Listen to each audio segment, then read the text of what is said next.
Olá, tudo bem com vocês? Espero que sim, galera. Mas, se não tiver, respira fundo e bora refletir.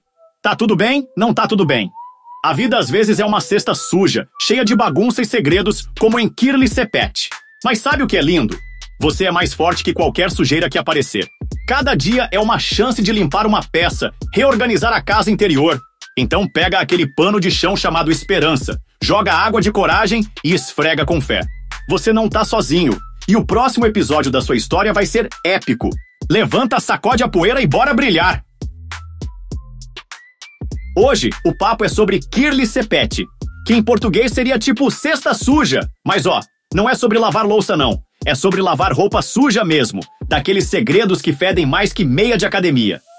Imagina uma mistura de Desperate Housewives com Downton Abbey, à la Istambul, onde as empregadas domésticas são as verdadeiras rainhas do drama. Essa dizi turca, lançada em 2023 pela Fox TV e produzida pela Med Yapin, tem direção de Ese Erdek Kokoglu e roteiro que começa com Merve Girgin Aytekin e depois passa para Nermin Yildirim. Na Turquia, são 40 episódios de pura intriga, cada um durando umas 2h30. Imagina a seguinte cena: mansões gigantescas, carros de luxo, festas com champanhe que custa mais que seu aluguel e um batalhão de empregadas que vê em tudo. E quando eu digo tudo, é tudo mesmo. Segredos de família? Elas sabem.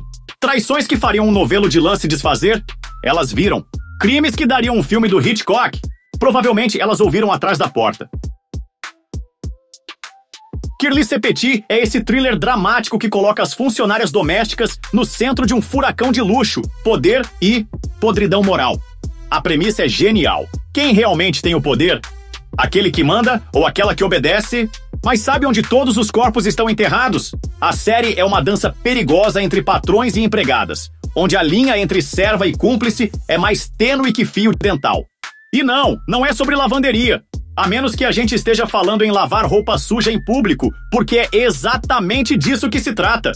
Vem comigo que conto mais!